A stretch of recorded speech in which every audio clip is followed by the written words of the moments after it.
Pessoal, boa tarde. Pessoal que está em casa nos acompanhando. Hoje, dando sequência ao nosso estudo dos livros Céu e Inferno, hoje nós vamos ver o capítulo 7, a segunda parte, Espíritos Endurecidos, que a gente vai ver hoje. E vamos falar de Lapomeré, Castigo pela Luz, que a gente vai entender isso aí. Então, para a gente verificar realmente o que é esse endurecido, eu vou me valer do Evangelho segundo o Espiritismo. Vocês marcam aí no capítulo 28 do livro Evangelho segundo o Espiritismo, capítulo 28, item 75, pelos Espíritos Endurecidos.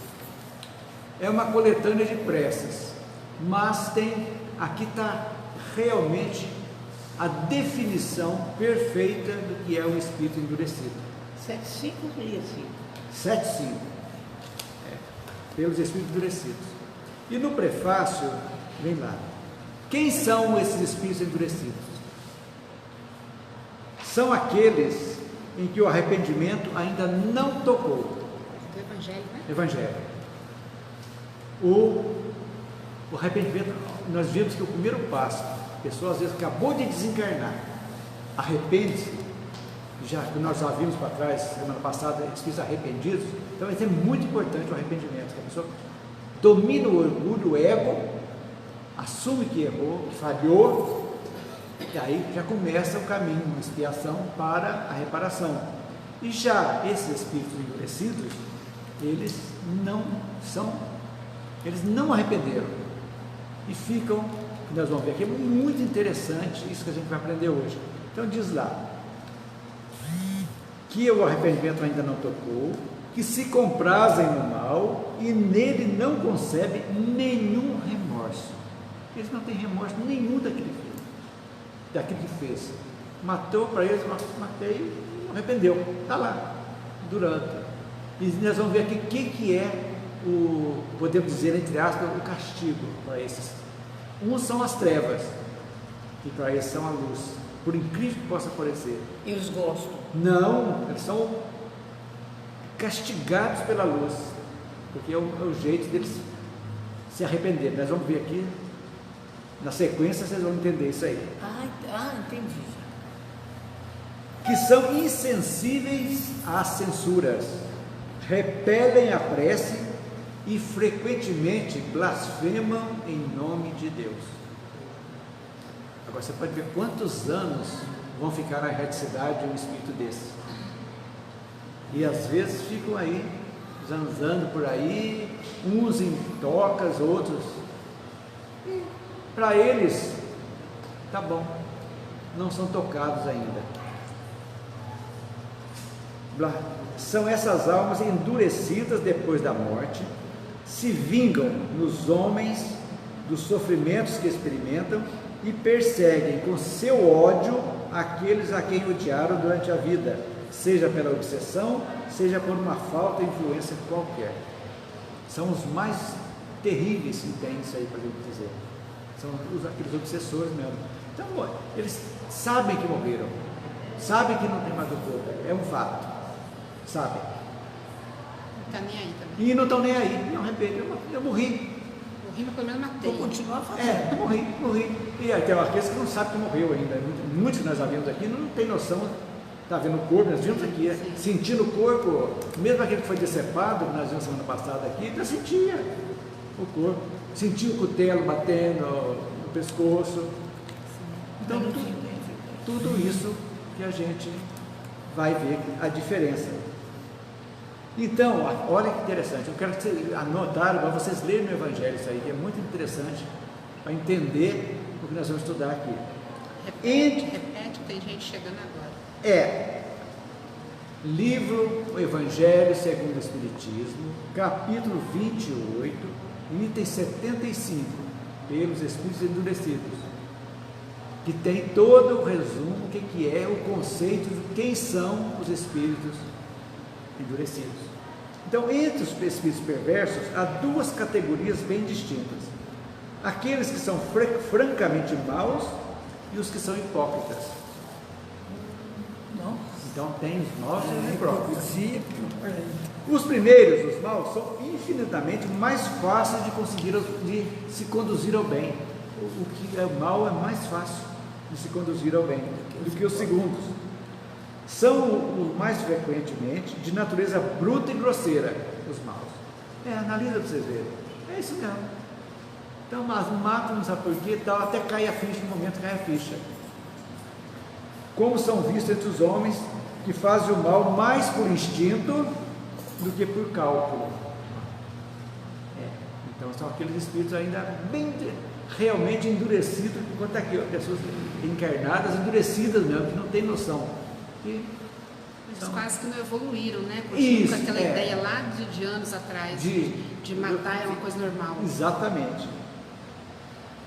E não procuram se fazer passar por melhores do que são. Mas há neles um germe latente que é preciso fazer eclodir. É latente.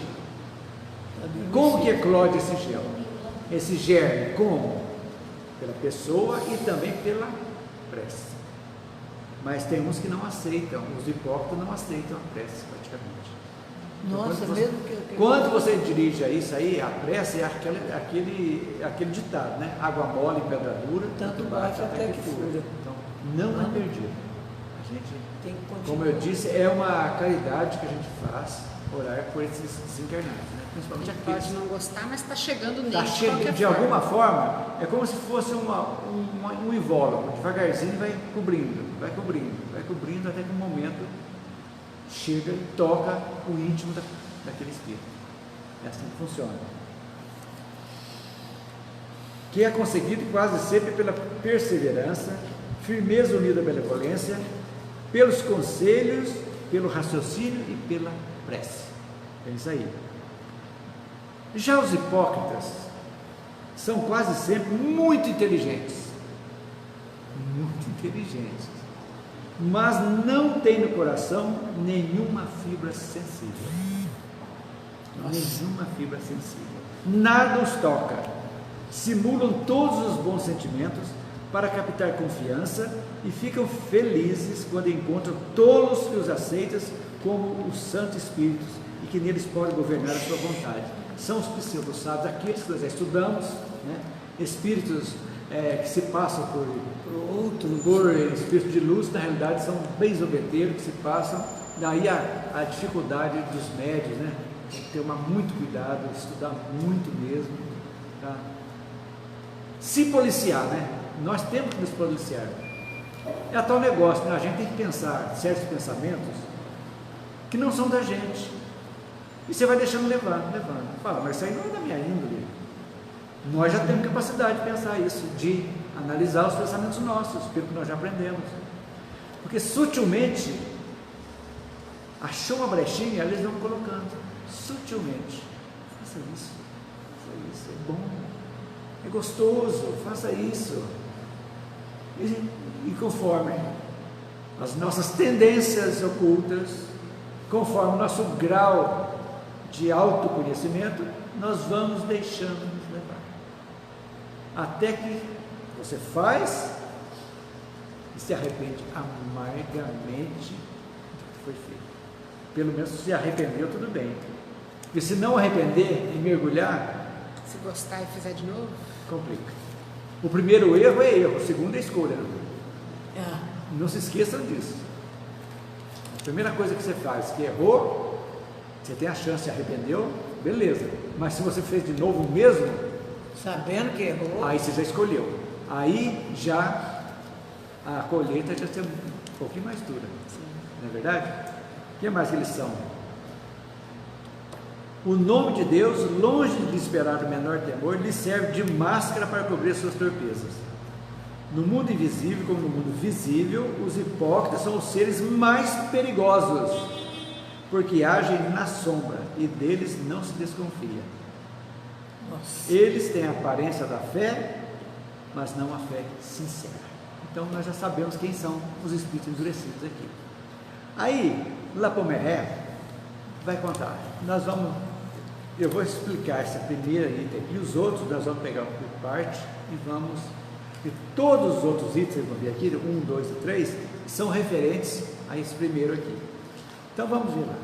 Então, numa das sessões da Sociedade de Paris, onde se discutir a questão da perturbação, que geralmente se segue à morte, um espírito ao qual ninguém aludira e que não se pensava evocar, se manifesta espontaneamente pela comunicação seguinte. Embora não fosse assinada, nela se reconheceu sem dificuldade, olha aí, gente, um grande criminoso que a justiça humana vinha alcançar. Se vocês quiserem que ele faça isso aí, um grande criminoso que a justiça humana vinha de alcançar. E ele pergunta: que falais de perturbação? Por que essas vãs palavras? Sois sonhadores ou utopistas? Ignorais perfeitamente as coisas com as quais pretendeis vos ocupar. Olha a hipocrisia e a soberba dele. Dando isso aí, olhando por cima. Não, senhores, a perturbação não existe. Olha a arrogância e a prepotência. Salvo talvez nos vossos cérebros. Estou tão francamente morto quanto possível. Olha aí, assume a sua morte. E vejo claro em mim, ao redor de mim, por toda parte. Ele não via trevas. Estou morto. Ele via claridade, mas não via espíritos. Só faltou falar assim: estou melhor agora do que antes. Só quase que falava isso, né? A vida é uma lúgubre comédia. Desastrados aqueles que se demitem da cena antes da queda da cortina. A morte é um terror. Ele dizendo: um castigo, um desejo segundo a fraqueza ou a força daqueles que a temem, a desafiam ou imploram-na. Para todos, ela é uma amarga zombaria. Ele está zombando da morte. Agora vem a reclamação dele. Está até, vocês grifem isso aí, está até em itálico aí. A luz me ofusca e penetra, como uma flecha aguçada, a sutileza do meu ser. Que luz que é isso aí, que natureza dessa luz que esse Espírito se refere. Podemos dizer que a luz, como as trevas, em outros casos, tem origem espiritual, é óbvio. Está no mundo espiritual, tem origem espiritual. Ou seja, ela é colocada ali para que aquele ou aqueles espíritos veja e perceba as suas vítimas. Ele vê tudo, ele vê perfeitamente, tem a visão de tudo aquilo, não uma visão ampla e restrita de tudo, mas a visão focada naquilo que ele fez. Então essa luz clara, que ele fecha os olhos e não consegue parar de enxergar, é isso que quer dizer. Sua função é conscientizar o espírito, para ver que ele se arrependa, chega a se arrependa e se comece a trabalhar.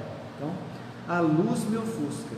Então a gente pensa sempre que só as trevas que é o terror. É tudo preto. Mas o sofrimento para esse, que é um espírito mau, acrescentado e hipócrita, é os dois, a luz para ele é um terror, que ele não tem sossego, em nem um instante ele está vendo tudo aquilo que fez. Então, e claro, tudo claro. Então a luz atinge, atravessa o perispírito. Quando ele fala meu ser aqui, é que atravessou o perispírito, atravessa o perispírito, sabe? E incomoda. E isso aí que ele está incomodado com isso aí. Castigou-se-me pelas trevas da prisão. Quer dizer, ele esteve preso antes de ser morto. Ele era um criminoso. E acreditou-se a castigar-me pelas trevas do túmulo, ou aquelas sonhadas pelas superstições católicas. Pois bem, sois vós, senhores, que suportais a obscuridade. Eu, o degradado social, plano acima de vós, eu quero permanecer eu, forte pelo pensamento, desdenho as advertências que ressoam ao meu redor. Vejo claro um crime, está vendo crime, mas não quer modificar. Em uma palavra, o crime existe por toda parte. Quando é executado por massas de homens, ele é glorificado. No particular, é um maldito absurdo. Quer dizer, quando você mata uma coisa, quando você mata no coletivo, uma guerra, tudo é glorificado, você é herói. Então ele é um espírito totalmente revoltado. Ele quer paz, quer sossego e não consegue. Não pelo horror das trevas, mas pela luz que obriga ele incessantemente a ficar enxergando tudo aquilo que ele fez. Não sei se eu estou errada, eu enxerguei ele assim como um psicopata. Tirou da minha boca, psicopata, porque o psicopata não tem sentimento. Ele faz aquilo naturalmente, não se arrepende, faz de novo, faz de chance. Novo. Pode ser que a maioria desses espíritos endurecidos sejam ou foram sociopatas quando encarnados, nesta e em muitas outras encarnações. Porque esses sociopatas de hoje, por exemplo, que são aqui os criminosos sociopatas, já eram antes, reencarnaram às vezes em reencarnações compulsórias, para, com o peso do corpo, novo corpo, ele se iniciar e se começar a sua expiação, e às vezes vai aumentar mais os seus débitos, acontece mais isso aí. Então aquela pessoa que foi a vítima ia morrer. O sociopata foi apenas um meio. Ela ia morrer de alguma forma, uma morte violenta. Então ela é trazida pela força de um e outro se encontram, e a espiritualidade usa então aquilo. Não era para ser usado, porque o livre-arbítrio, gente, a gente não imagina a responsabilidade do livre-arbítrio, da liberdade de escolha que nós temos. Nós brincamos demais com isso aí, brincamos na realidade, e é algo que bateu, fez, está plantado e vai colher. É da lei. Agora, pode ser atenuado? Aí está a moral da história. É a diferença da lei de Italião, olho por olho, dente por dente, com a lei de causa e efeito. Porque você pode, tem condições de atenuar essa cobrança, essa dívida. Mesmo aqui encarnado, eu fiz algo negativo, mas eu vou canalizar a minha vida de tal forma para o bem, conscientizei que errei, me arrependo daquilo ali, e vou conscientizar, vou redimir pelo bem. Você então quita aquela dívida aqui, sem necessidade de voltar em outras vidas para quitar aquela dívida. Então, aí que é a vantagem do conhecimento, da vida, dos meandros da vida, que dá para saber, que nada é certinho, matou, tem que morrer, não é assim, roubou, vai ser roubado, não, porque aí está tendo um determinismo, e o determinismo, ele tira a nossa liberdade de escolha. Quando você escolhe, só se torna um determinismo depois que você escolheu, né? Você escolheu, vai ter um fato, mas desse fato você pode atenuar de alguma forma, enquanto a gente estiver aqui na Terra. Isso aqui é muito importante, é o aproveitamento máximo que a gente pode aproveitar, né, da encarnação. Não é ser carola, não é ser ermitão, ficar escondido para não ver, para ficar santificar, para não poder fazer nada, não é assim, senão você não evolui também. Não tem como, nós só evoluímos interagindo, é interagindo que a gente evolui, senão não consegue evoluir. Mas exatamente por isso que é interessante o conhecimento, porque o conhecimento, né, você abre o leque, abre a nossa percepção, e aí a gente vai reconhecendo aqueles pontos fracos nossos, que são falíveis, muito falíveis, que todos nós temos, olhando para eles, falando, olha, cuidado, vamos devagar, não deixando certas emoções se transformarem em sentimentos. Há uma grande diferença. A emoção praticamente é física, ela vem imediata. E quando ela se torna habituê, como diz, torna-se um sentimento, nós agregamos aquilo, aí complica. Então a emoção, a gente ainda é imperfeito. Você sente uma raiva imensa às horas, trânsito com alguém que te xinga, serenou, respirou, poxa, vamos acertar isso aí, é importante para a gente viver bem. Então, o que a gente detecta dele? Que tipo de espírito nós podemos notar aqui? E olha o final aqui. Não quero ser lamentado, não peço nada, basta-me, e saberei muito lugar contra essa odiosa luz. O que ele demonstrou aí? Ele quer continuar. Mas que vício que ele mostrou aí? Orgulho e egoísmo. Egoísmo, eu não peço nada, basta-me. Basta-me. Não precisa de vocês, não precisa rezar para mim não, basta-me. Orgulho, vaidade, arrogância,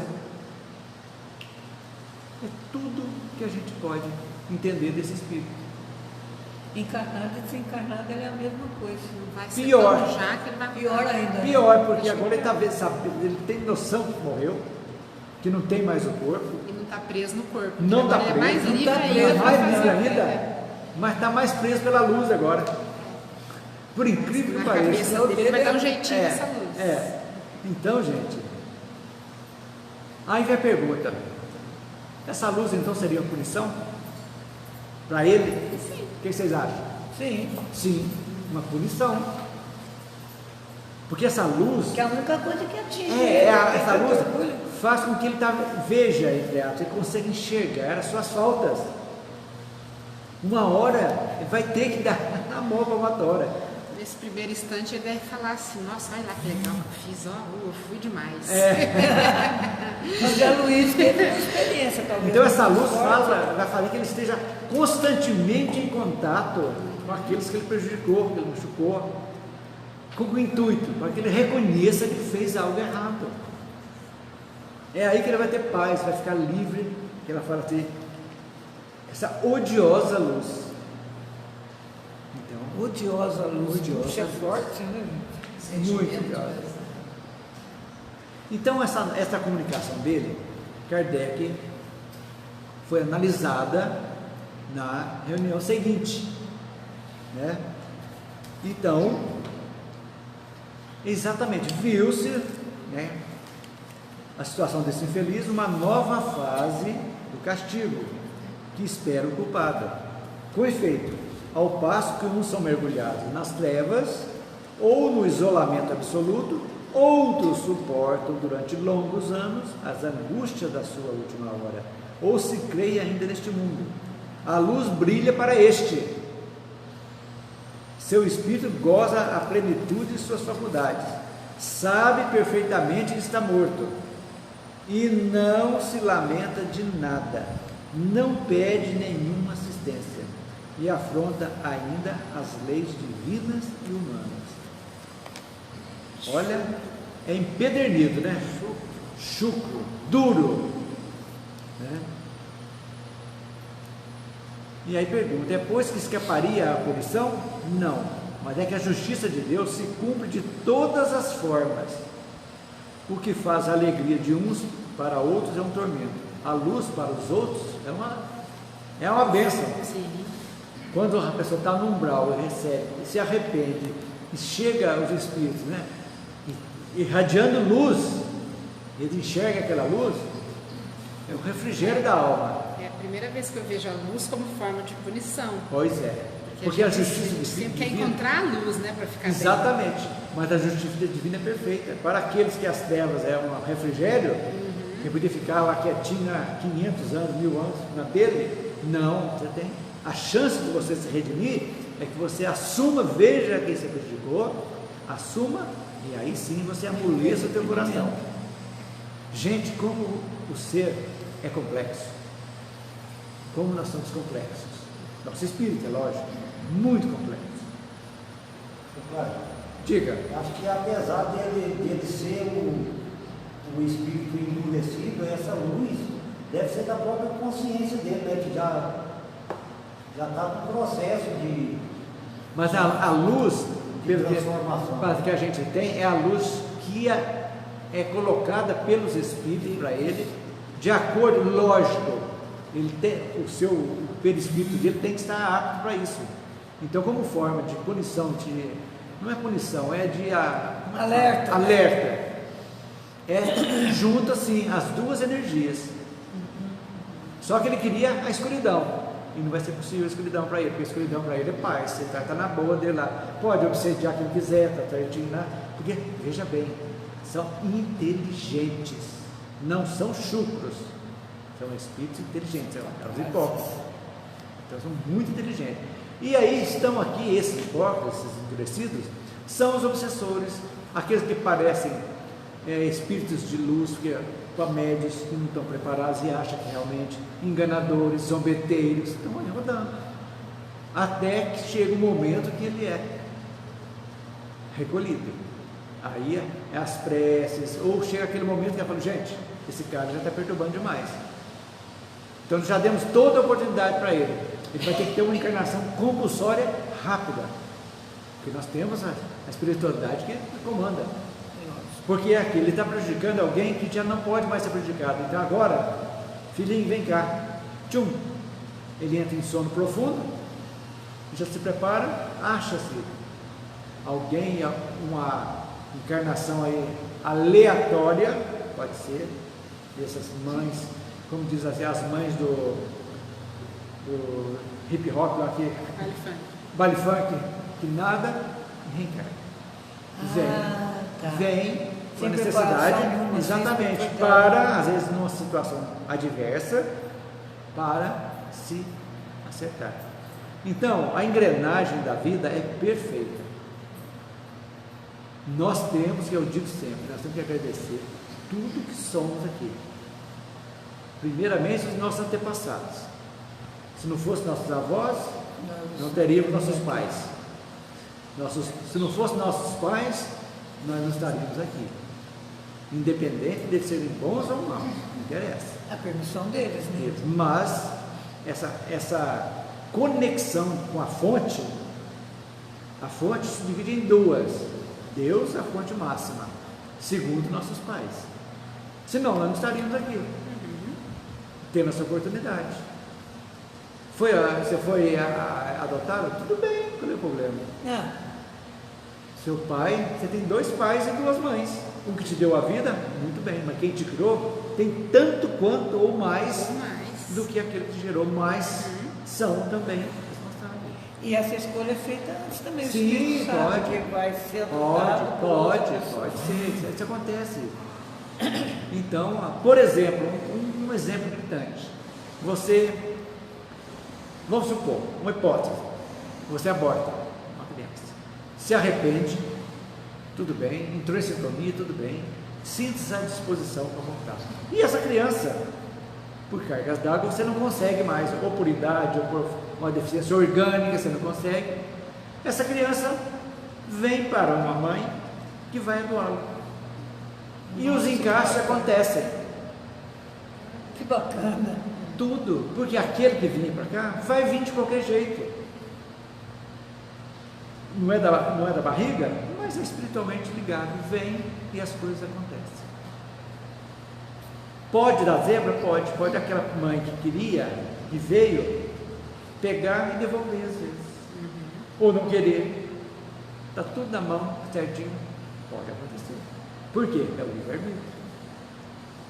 Mas a justiça divina é perfeita. Os encaixes, a engrenagem é perfeita. Então isso aí, não pode mais, arrependeu. Ou por cargas d'água. Não quero ter mais filho, mas depois de repente quer, mas a idade já passou, já não tem óvulo mais para aquilo. Meu Deus do céu, aquela angústia. Ou por cargas d'água, em um certo momento dá um estalo. Está dormindo, vai para o mundo espiritual, chega lá e fala, mas isso era aqui para você. Nossa, que vontade de adotar. Você acorda outro dia e fala que vontade de Ou da adotar. própria família, às vezes o irmão tem, mas acontece alguma Isso. coisa e acaba a pessoa criando. Exatamente. Eu conheço, tem uma amiga minha que ela tem 2 filhas, sobrinhas, mas que ela que teve que pegar a guarda e criar. Mas isso é a coisa mais natural do mundo. Então, quando a gente tem essa noção de vida, a gente vê as coisas de forma mais natural possível. Quando nós estudarmos as expiações terrestres, nós vamos entender aquele menino que você vai toda quinta também lá na Marina. Um menino forte, no ar, de repente, mudou totalmente a vida.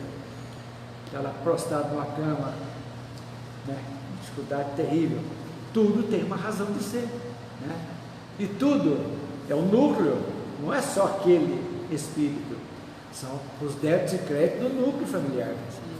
Então tudo é perfeito. Mas é com o objetivo de prejudicar, de marcar? Não, de evoluir, de amansar. Porque nós somos terríveis, precisa ser amansado. Então esse orgulho. Então esse espírito está colocado entre os endurecidos porque demorou muito tempo a se manifestar o menor arrependimento. Aí depois ele já comunicou lá na frente, tudo bem, e já está entre os espíritos arrependidos. Então o que nós vemos agora? Vamos ver o que a ciência fala a respeito dessa situação. O depoimento de Lapoméré representa, na teoria psicanalística, para a gente entender, é chamado de que isso aí? Teoria da negação. Que os psicanalistas, psiquiatras falam para a pessoa, negação. O que é? Negação, quando você perde um familiar querido que você ama, você entra em negação, não aceita a morte dele, é um princípio de negação, né?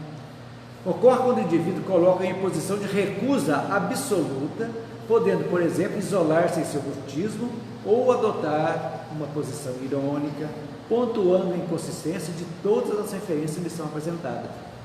Que o ego da pessoa passa a prevalecer. Ego, sinônimo de egoísmo. Então, aqui é o que esse Espírito traz para nós. E na questão 913 do Livro dos Espíritos, Kardec pergunta aos Espíritos: entre os vícios, qual que podemos considerar o radical? Já dissemos muitas vezes, o egoísmo. Dele se deriva todo o mal.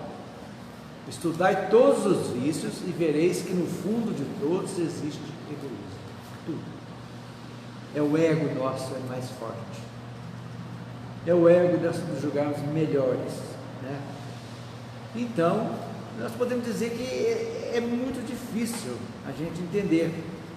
Ele diz aqui, ó: não quero que me deplore, nada peço, lutarei por mim mesmo, só contra essa luz odiosa. E como que ele assina essa comunicação? Aquele que ontem era um homem.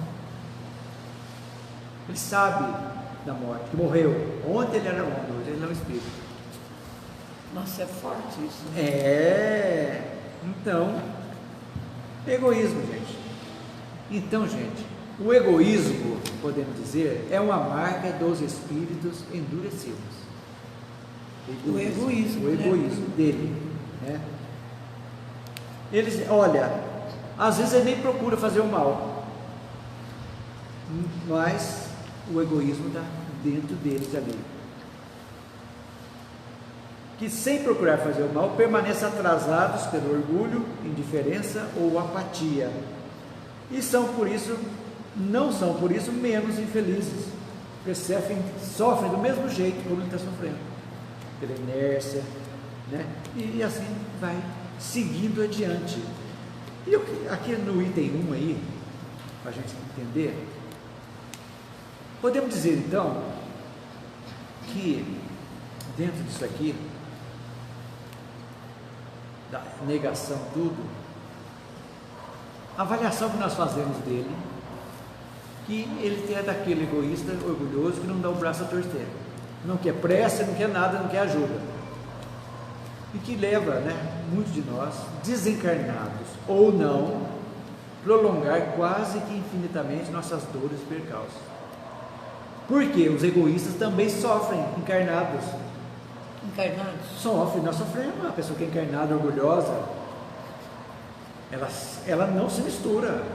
São pessoas que se julgam melhores que todos os outros, que só querem coisas para você e para alguém do seu entorno. É isso que é interessante. Ainda cobra os outros. Exatamente.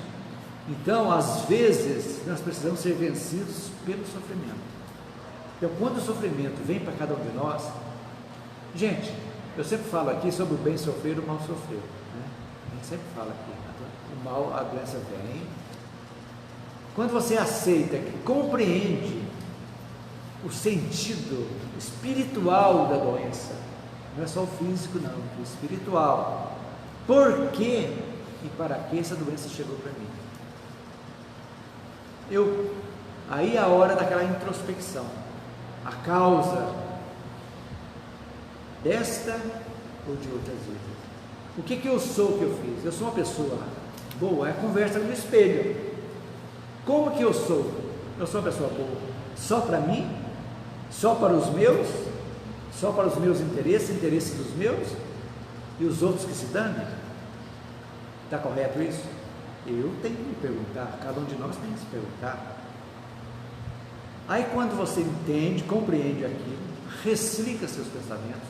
Se não for uma doença kármica, que você vai tirar e vai entregar a sua vida àquela doença, chegou a hora de você entregar, tem toda a chance de curar, como muitos casos nós vemos. Quantos cânceres são curados?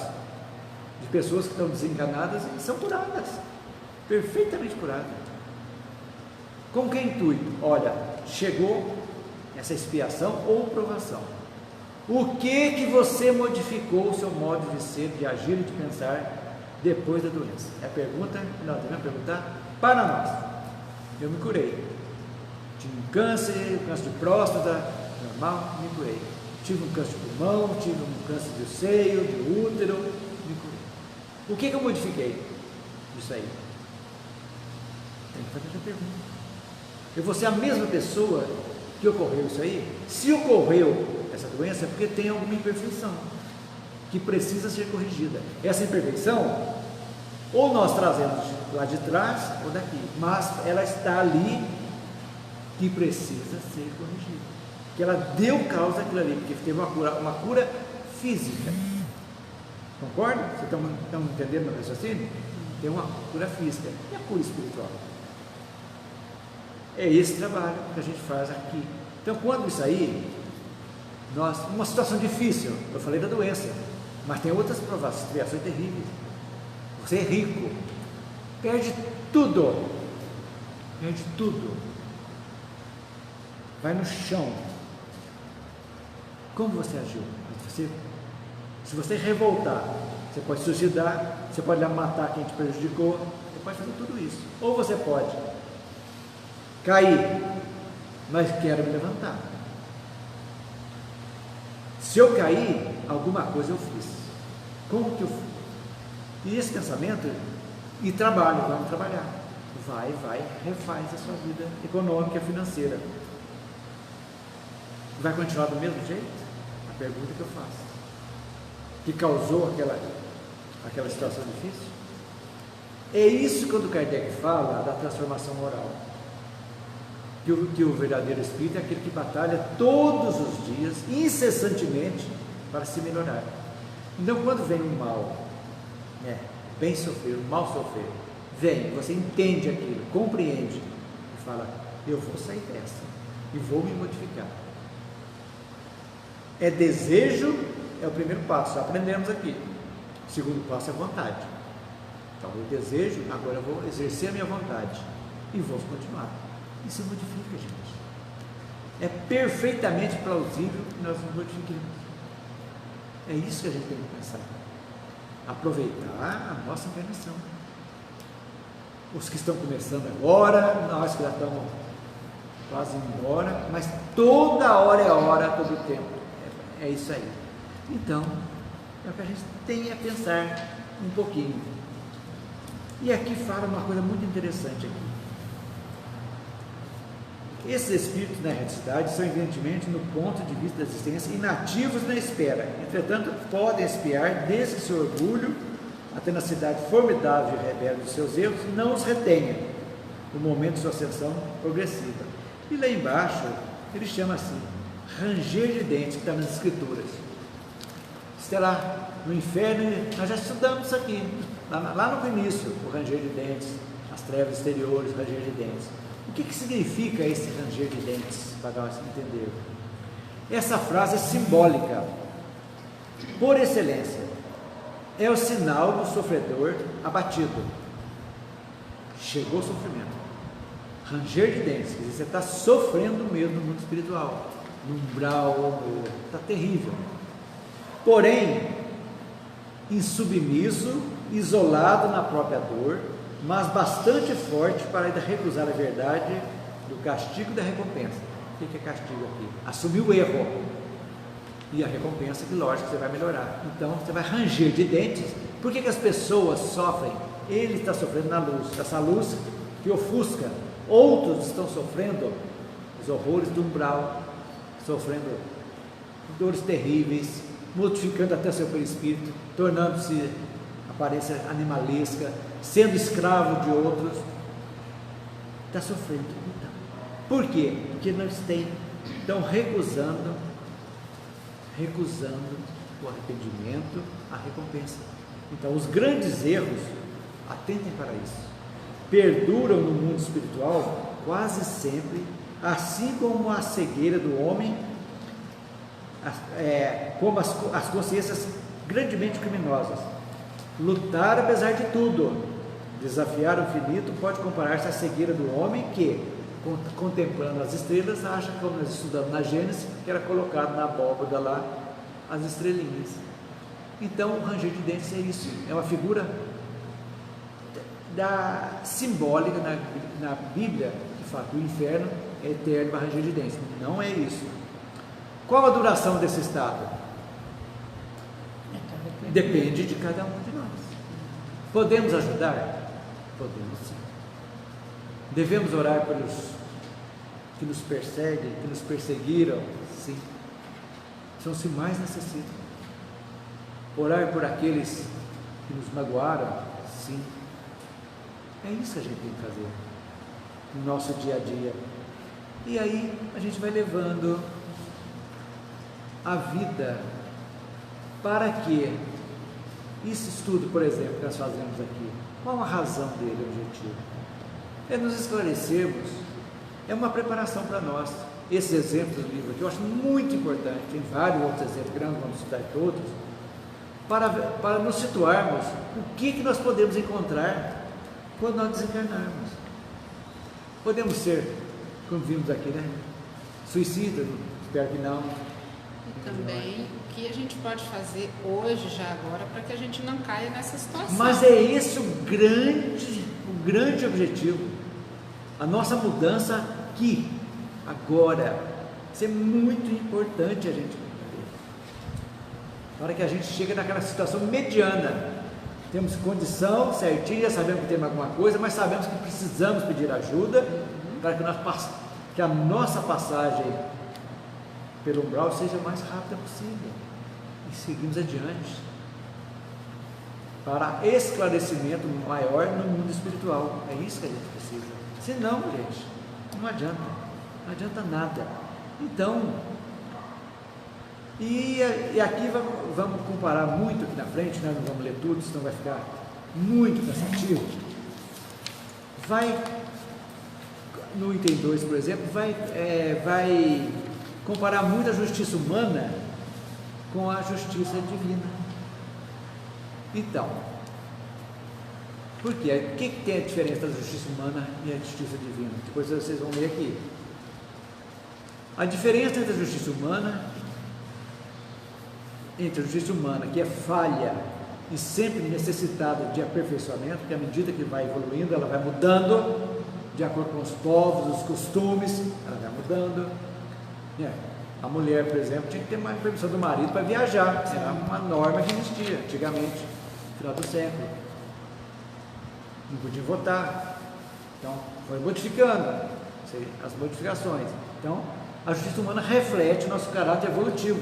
Então, quanto mais nós evoluirmos, melhor as nossas leis devem seguir também. Já a justiça divina, apesar de ser igual para todos, olha que interessante, ela é aplicada de conformidade com a falta cometida, mas leva em conta a conduta pregressa do sujeito faltoso, quem fez, as circunstâncias pelas quais ele produziu e, ao mesmo tempo, o conhecimento da pessoa, o grau evolutivo da pessoa. Quanto mais ele conhece, mais responsável ele é óbvio. Ela julga, levando em consideração todos os aspectos. Todos os aspectos, mas a justiça vai ter que ser cumprida.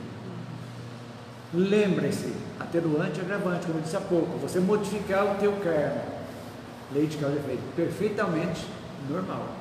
É isso que precisamos fazer, modificar os nossos erros aqui e aceitar. Errei, não quero errar mais, vamos para frente, bola para frente, e aí a gente vai. Então, é assim que vai o castigo, entre aspas, né?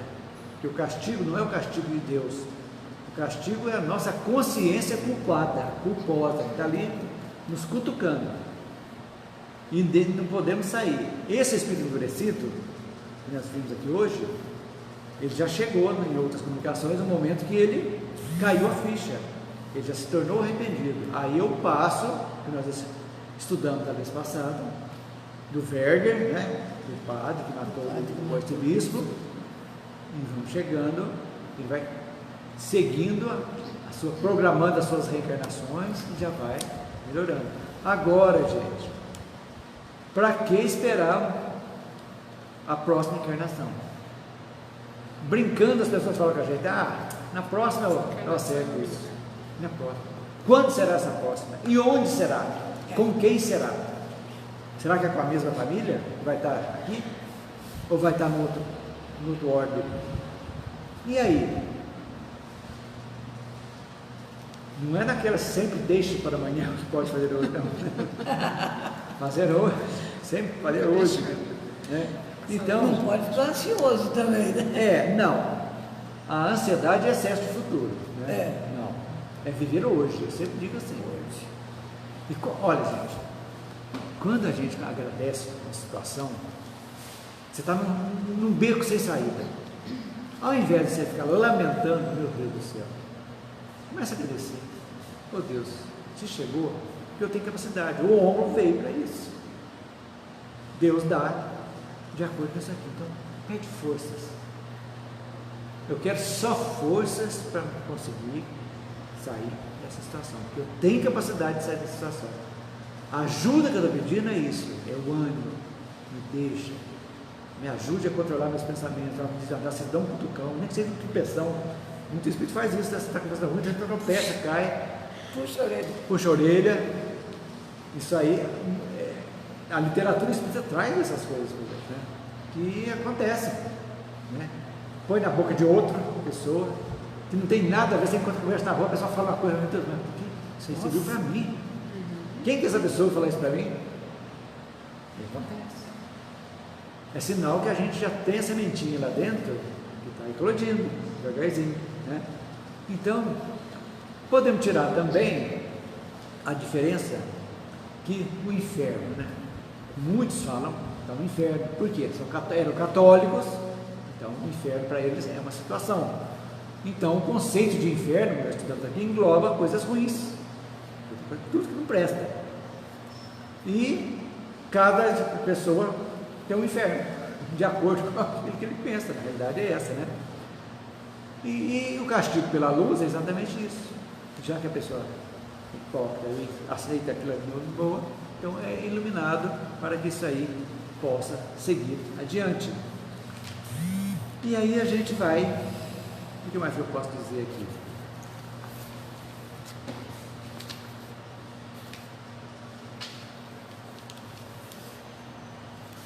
Basicamente, a luz que tortura o espírito culpado é, pois, e bem o raio espiritual inundando de claridades os refúgios secretos do seu orgulho e descobrindo a inutilidade de seu ser fragmentário. Página 239 embaixo. Estão aí os primeiros sintomas e as primeiras angústias da agonia espiritual que anunciam a separação ou dissolução dos elementos intelectuais, materiais que compõem a primitiva dualidade humana e deve desaparecer na grande unidade do ser perfeito. É a dualidade que nós estamos aquilo ali, espírito, matéria, e como que a gente está agindo. Então, é a pergunta que a gente tem que se fazer sempre: como eu estou? Como eu sou agora? Não, vou falar como estou. Estou. O ser, a gente é um espírito, mas como que eu estou agindo hoje? É essa a pergunta que eu deixo. Como estou? Eu estou realmente trabalhando a minha melhora moral? Cada um se faz essa pergunta. Eu sou na família realmente aquele ser agregador e não aquele ser que espalha. Eu sou aquele ser que para meus filhos eu sou algo que dou respeito, ou estou em temor, eu dou medo a eles. Medo não. Eu mantenho autoridade ou eu sou autoritário? Diferente. Eu sou uma belezinha para os de fora e dentro de casa é na patada. O que eles estão me tornando? Hipócrita. Literalmente. Essa é a pergunta que a gente tem que fazer. Então o estudo é isso que a gente abre a gente. Então esse, tem mais. Vocês vão aqui, ó. Esse é o segundo aqui, é muito gostoso de ler também. Então, vocês vão ler lá. Um espírito entediado, página 242. Depois tem a rainha do D, uma rainha morta. Interessante também. Shumene, ou Shumene. É um espírito também que apresentou espontaneamente, que pergunta: é homem ou mulher esse nome? Homem, e tão infeliz quanto possível. Ele diz aí na página 245: sofro todos os tormentos do inferno. Quem sois, pois, se o inferno não existe, como podeis sentir esse tormento? Ele responde: pergunta inútil. Já foi na lata. Se disso me deu conta, outros podem ter necessidade de explicação. Com isso eu não me inquieto, não quis falar do inferno. Aí a pergunta: o egoísmo não está no número de causas dos vossos sofrimentos? Talvez. Se quereis ser aliviado, começar por repudiar os vossos maus pendores.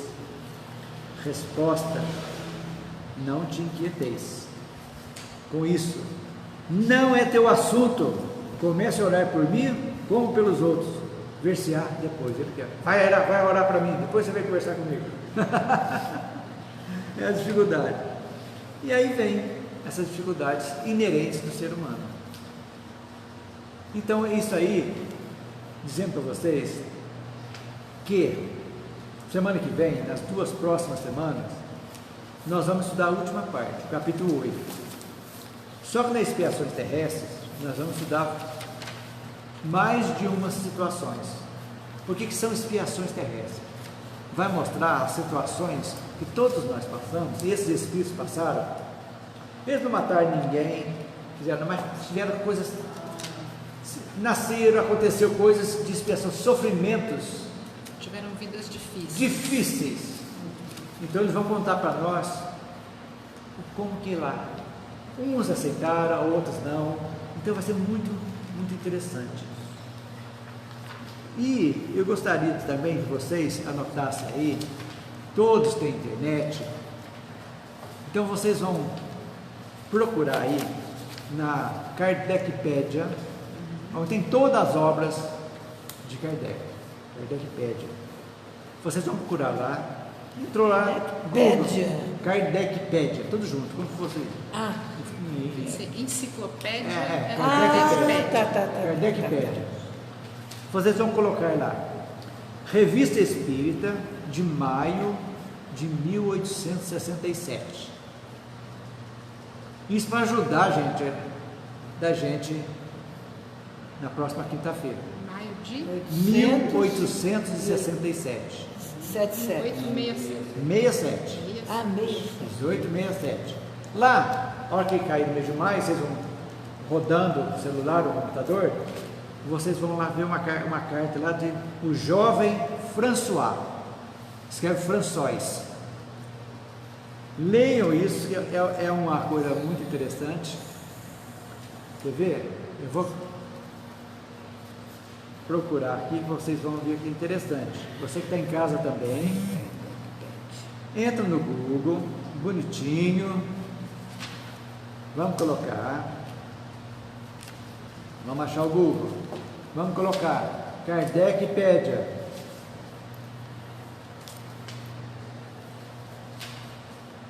Kardec.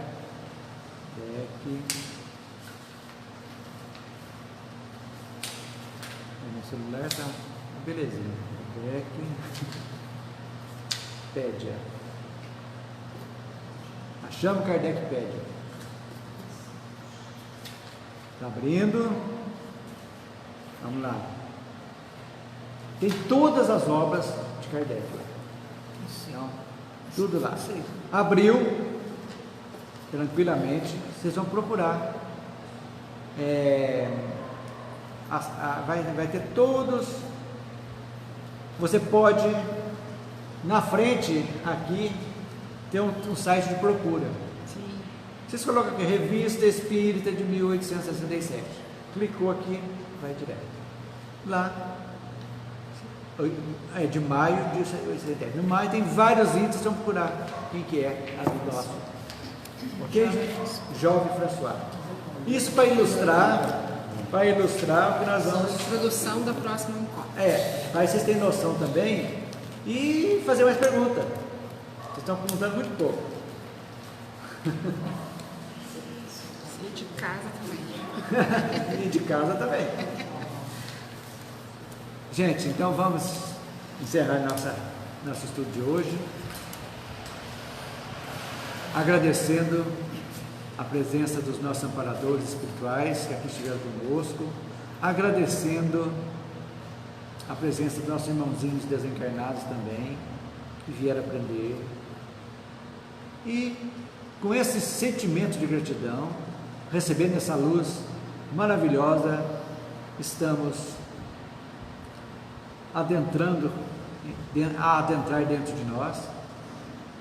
Estamos pedindo aos nossos bons espíritos que fluidifiquem a água que nós iremos tomar aqui na sua casa também, para que, ao ingerirmos esta água, nós possamos realmente nos sentirmos equilibrados, física, emocional e espiritualmente.